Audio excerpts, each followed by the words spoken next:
Hello everyone, welcome to my YouTube channel Ayuran Ayurved plus Modern. So कैसे हैं आप सब लोग? Hope you all are well and good. So today's topic is अष्टांग हृदय chapter 1 आयुष्य काम्यम part 3. देखो हम लोग स्टडी करें उससे पहले आप सबसे पहले नोटबुक और पेन ले लो एंड रनिंग नोट्स तैयार करो, जिससे आपको जो है स्टडी करने के लिए ना बहुत हेल्पफुल। अगर आप कोई चीज़ लिख के स्टडी करोगे ना तो आपको बहुत ज़्यादा समय तक याद रहेगा। ठीक है, सो शुरू करने से पहले एज ऑलवेज थोड़ी मोटिवेशन की बातें कर लेते हैं। So here it is, each new day is a new opportunity to improve yourself. Okay, so now let's begin our today's topic. देखो पार्ट 2 तक हम लोग ने कवर किया था टाइप्स ऑफ वीर्य को। अब हम लोग शुरू करते हैं पार्ट 3 में टाइप्स ऑफ विपाक से। ठीक है, तो सबसे पहले यह समझते हैं कि विपाक होता क्या है। विपाक refers to the conversion of taste after initial phase of digestion. मतलब कि जैसे अगर हम लोग ने पोटैटो खाए, ठीक है, तो उसका एंड प्रोडक्ट क्या होगा डाइजेशन का? ग्लूकोज। ठीक है, तो उसका कहते हैं विपाक। विपाक refers to the conversion of taste after initial phase of digestion. तो 3 टाइप्स ऑफ विपाक होते हैं, मधुर विपाक, आम्ल विपाक और कटु विपाक। ठीक है, मधुर विपाक में अंडरगो करता है स्वीट एंड सॉल्ट टेस्ट, आम्ल विपाक में अंडरगो करता है सॉर टेस्ट एंड कटु विपाक में अंडरगो करता है bitter, spicy and astringent taste. ठीक है, तो ये जो है कटु विपाक में आता है। अर्थात मधुर विपाक में आता है मधुर और लवण, आम्ल विपाक में आता है आम्ल और कटु विपाक में आता है तिक्त कटु कषाय। ठीक है, hope you all are making the notes. मैंने जैसे आपको बोला नोटबुक और पेन लेके बैठो और जो जो इम्पोर्टेंट पॉइंट्स आपको लग रहे हैं वो नोट डाउन कर लो। सो होप आप ये सब कर रहे होंगे। ठीक है, सो अब अभी हम लोग जो टॉपिक पढ़ रहे हैं ये बहुत इम्पॉर्टेंट टॉपिक है, इसको आपको लाइफ लॉन्ग याद रखना है। इसका श्लोक भी आप बाय हार्ट कर लो। ठीक है, तो हम लोग स्टडी करते हैं, that is 20 types of qualities. गुणवादी गुण हम लोग अभी स्टडी करने वाले हैं। इसका श्लोक ये है, ये भी श्लोक आपका बाय हार्ट होना चाहिए। ठीक है, गुरु मंद हिम स्निग्ध श्लक्ष्ण सांद्र मृदु स्थिराः गुणाः ससूक्ष्म विशदाः विशन्ति स विपर्याः। ठीक है, तो ये जो है 20 टाइप्स ऑफ क्वालिटीज़ से रिलेटेड श्लोक है। ये श्लोक में 10 क्वालिटीज़ आपको डिस्क्राइब की गई है, उसके अपोजिट जो होती है 10 क्वालिटीज़ होती है और इस तरह से पूरी मिला के 20 क्वालिटीज़ होती है। ठीक है, तो हम लोग अब एक एक स्टडी करेंगे। फर्स्ट है गुरु। गुरु मतलब हैवी। गुरु का अपोजिट गुण होता है लघु अर्थात लाइट। गुरु मतलब हैवी, लाइट मतलब लघु। ठीक है, तो ये फर्स्ट गुण जो है श्लोक में मेंशन था वो हम लोग ने स्टडी किया। सेकंड जो है मंद। मंद अर्थात स्लो और उसका अपोजिट में गुण आता है तीक्ष्ण। तीक्ष्ण मतलब क्विक और फास्ट। ठीक है, देन आता है हीम। हीम मतलब कोल्ड और उसका अपोजिट है उष्ण मतलब हॉट। ठीक है, देन इज स्निग्ध। स्निग्ध मीन्स मॉइस्ट एंड रुक्ष मतलब ड्राई, उसके अपोजिट में आता है रुक्ष which means dry. Then is श्लक्ष्ण। श्लक्ष्ण मीन्स स्मूथ। खर मीन्स रफ, उसके अपोजिट में आता है खर which means rough. Then is सांद्र। सांद्र मतलब सॉलिड। द्रव मीन्स उसके अपोजिट में लिक्विड। मृदु मतलब सॉफ्ट और उसके अपोजिट में है कठिन। देन है स्थिर मीन्स स्टेबल, उसके अपोजिट में है चला विच मीन्स मूविंग और अनस्टेबल। देन है सूक्ष्म विच मीन्स स्मॉल माइक्रो, उसके अपोजिट में आएगा स्थूल विच मीन्स बिग। देन है आखिरी में 10th विशदा जो कि है नॉन स्लाइमी और उसके अपोजिट में आएगा पिछला विच इज़ स्लाइमी। तो देखो ये जो 10 गुण दिए हुए हैं श्लोक में उसके अपोजिट के ये हम लोग ने अभी स्टडी किया है नेक्स्ट 10 गुण। ऐसे टोटल मिला के जो 20 गुण होते हैं ये बहुत ज़्यादा इम्पॉर्टेंट पार्ट होता है आयुर्वेद का। तो बाय हार्ट आपको ये सब लर्न होना चाहिए। गुरु मतलब हैवी, लघु मीन्स लाइट, मंद मीन्स स्लो, तीक्ष्ण means quick, Hema means cold, Ushna means hot, Snigdha means moist, Ruksha means dry, Slakshna means smooth, Khara means rough, Sandra means solid, Drava means liquid, Mrudu means soft, Kathin means hard, Sthira means stable, Chala means moving, unstable, Sukshma means small or micro, Stula means big or gross, Vishada means non-slimy and Pichila is slimy. So ऐसे 20 types of qualities होती है। ठीक है, now let's move to the another topic. So now let us learn about the causes for the health and diseases कि किस वजह से स्वास्थ्य हमारा बनाया रहता है और किस वजह से रोग की उत्पत्ति होती है। तो उसका एक कारण यह है कि जब हमारे इंद्रिय, जब हमारा समय और जब हमारा कार्य, इंद्रिय, समय और कार्य सुयोग्य तरह से संयोगित होते हैं, तब जाके हमारा स्वास्थ्य बनाए रहता है। और जब ये इनका संयोग ठीक तरह से नहीं होता, कम होता है या फिर ज़्यादा हो जाता है या फिर गलत तरीके से होता है, तो उस वक्त रोग की उत्पत्ति होती है। ठीक है।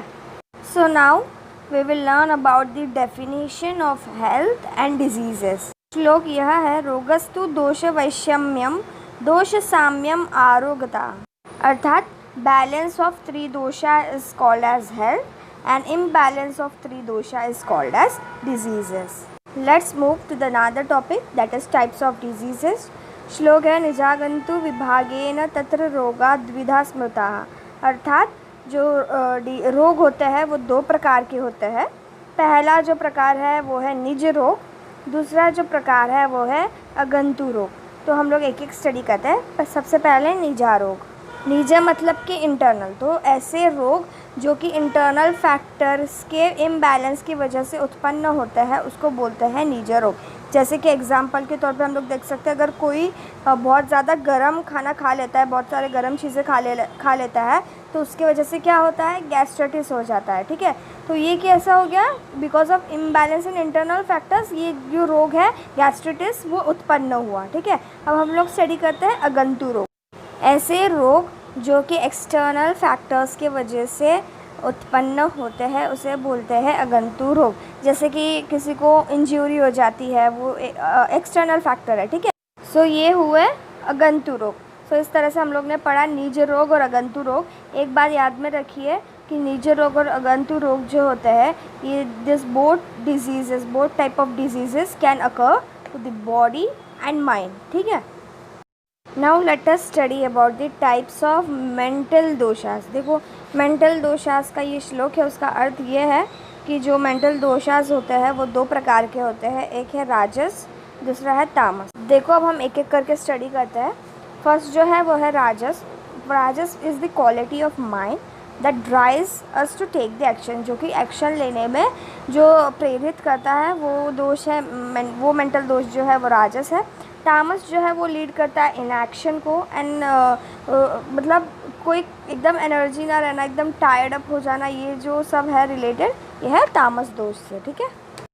सो अभी हम लोग पढ़ते हैं how to test the patient. उसका श्लोक है, दर्शन स्पर्शन प्रश्ने है परीक्षेत च रोगिणम। इस श्लोक का अर्थ ये है कि जो पेशेंट होता है उसको टेस्ट करने की 3 मेथड्स होती है। पहली है दर्शन, दूसरी है स्पर्शन, तीसरी है प्रश्न। तो फर्स्ट जो मेथड है हम लोग वो स्टडी करते हैं। दर्शन जो मेथड होती है, हम लोग पेशेंट को ऑब्जर्व करके समझ लेते हैं, टेस्ट करने की कोशिश करते हैं। मतलब जैसे अगर कोई पेशेंट अगर हमारे हॉस्पिटल में या फिर रूम में एंटर करता है, अगर उसकी एनर्जी लोअर डाउन है तो आप उसको देख के ही समझ जाएंगे कि इसकी एनर्जी जो है वो लोअर डाउन है। ठीक है। तो ये हो गया एक दर्शन वाला मेथड। दूसरा जो मेथड होता है वो स्पर्शन। देखो, स्पर्शन मतलब हम लोग पेशेंट को टच करके टेस्ट करने की कोशिश करते हैं। जैसे हमें पेशेंट की रुक्षता या फिर स्निग्धता का ज्ञान करना है तो हम उसकी स्किन को टच करके समझेंगे कि जो पेशेंट की स्किन जो है वो रुक्ष है या फिर स्निग्ध है। तो ये हो गया स्पर्शन वाला मेथड। तीसरा है प्रश्न वाला मेथड। हम क्वेश्चंस पूछते हैं पेशेंट को कि आपको कैसा लग रहा है, आपके साथ क्या क्या हुआ था, हिस्ट्री पूछते हैं बहुत सी बार। तो ये वाला हो गया प्रश्न वाला मेथड। तो ये 3 मेथड के हेल्प से हम लोग पेशेंट को टेस्ट करते हैं। ठीक है। नाउ एग्जामिनेशन ऑफ डिजीज़, जिसका श्लोक है, रोगम निदान प्रागरूप लक्षणों उपश्याप्ति भी। इसका अर्थ यह है कि जो रोग होता है उसका एग्जामिन जो होता है वो किस तरह से किया जाता है। So diseases should be examine by its निदान, प्रागरूपा, लक्षण, उपास्या और आपति। तो अब हम एक एक को समझते हैं। पहला है निदान। निदान मतलब वो डिजीज़ किस वजह से हुई, उसका रीज़न क्या है, कॉज क्या है वो डिजीज़ का। एटियोलॉजी अर्थात scientific study of cause of disease जो रहता है, ये सब जो होता है वो निदान के अंदर आता है। ठीक है। अब सेकंड है प्रागरूपा। प्रागरूपा में हम लोग क्या स्टडी करते हैं, premonitory symptoms, prodromal symptoms, मतलब कि डिजीज़ हो उससे पहले जो कुछ सिम्टम्स थोड़े बहुत हल्के हल्के से दिखाई देते हैं, वो सब जो रहते हैं हम लोग स्टडी करते हैं प्रागरूपा में। देन थर्ड आता है लक्षण। लक्षण में मतलब कि जो डिज़ीज़ होने के बाद में जो सिम्टम्स परफेक्टली दिखाई देते हैं उसको हम लोग स्टडी करते हैं लक्षण में, मतलब स्पेसिफिक साइंस एंड सिम्टम्स या फिर क्लिनिकल फीचर्स जो होता है वो सब हम लोग लक्षण में स्टडी करते हैं। देन आता है उपाश्या। उपाश्या में हम लोग स्टडी करते हैं डायग्नोस्टिक टेस्ट, जो भी टेस्ट वगैरह कराने रहते हैं, ब्लड टेस्ट, यूरिन टेस्ट, ये सब जो भी टेस्ट होती है ये उपाश्या के अंदर आती है। देन होती है आपती या फिर संप्राप्ति, जिसको हम बोलते हैं पैथोजेनोसिस, मतलब क्या ट्रीटमेंट उस चीज़ के लिए देना चाहिए, दैट कम्स अंडर आपती।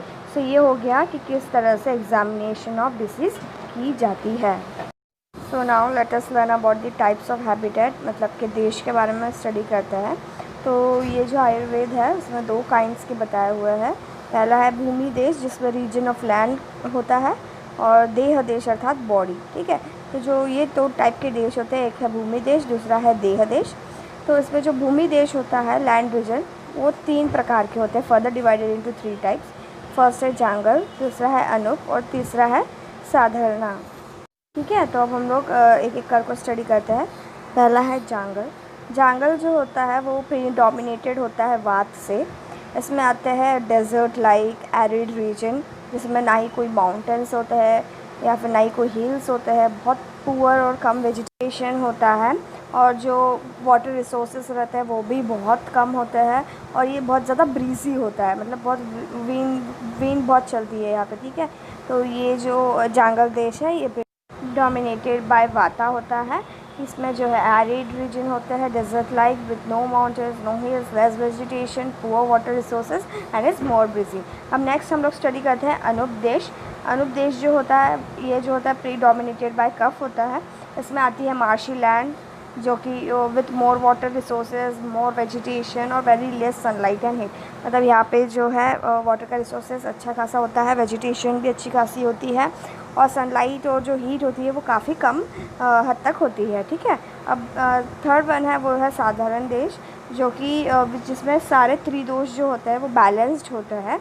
इसमें ये एक मॉडरेट टाइप का देश होता है, जिसमें कुछ माउंटेन्स होते हैं, कुछ हिल्स होते हैं, मॉडरेट वाटर रिसोर्सेज होता है, मॉडरेट वेजिटेशन होता है, मॉडरेट सनलाइट होती है, तो सब ठीक ठाक होता है इसके अंदर।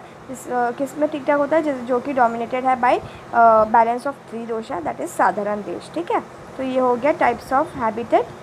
Now let us study kinds of time. देखो, जो समय के जो है 2 प्रकार कंसिडर किए हैं, एक है normal time and another is stages of diseases. ठीक है, so now let us learn about the types of medicines. ये जो उसका श्लोक दिया है उसका अर्थ ये है कि मेडिसिन्स के 2 प्रकार होते हैं, एक शमन, एक शोधन।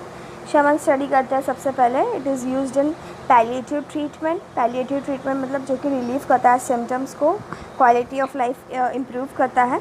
देखो, जो इनिशियल स्टेजेस ऑफ डिजीज़ेस होती है कि मतलब जस्ट डिजीज़ हुई है तो वो स्टेजेस में जो है ये शमन टाइप की मेडिसिन जो है वो यूज़ करते हैं।